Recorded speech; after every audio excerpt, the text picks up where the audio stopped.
The Witchy House. According to school lore, the old woman who lived here alone was a witch. Not stories, but warnings about her circulated through your childish society. Don't let her see you, don't look at her, and stay out of her yard.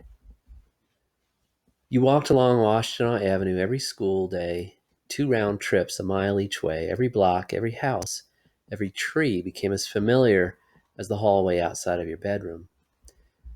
One of the houses you passed was this red brick number about halfway along your route. It was big, surrounded by trees and bushes, and no one ever seemed to come out of it.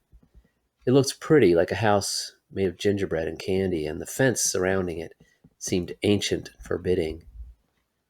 A small white cat clung to the side of the house near a second-story window, looking over its shoulder at the ground far below. You saw it every day, and it never changed its pose because it was ceramic. It looked pitiful. In first grade, you were small. One day after school, you and Paul were walking up the hill in front of the Witchy house when a big kid whose name you didn't know caught up with you. You don't remember what he said, but he began picking on you, vicious words spilling from his mean face.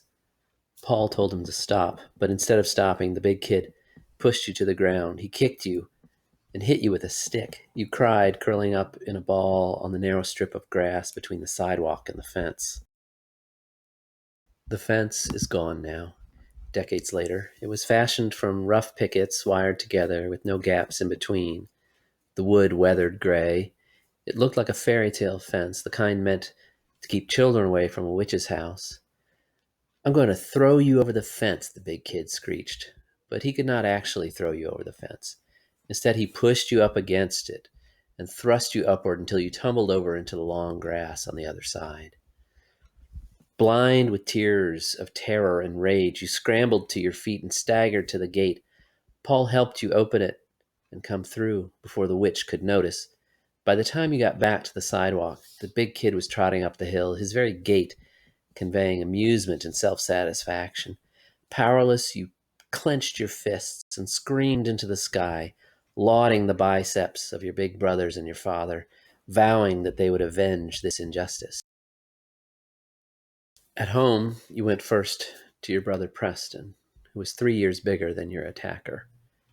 He was in his room with his Rolling Stones records and his books on the occult.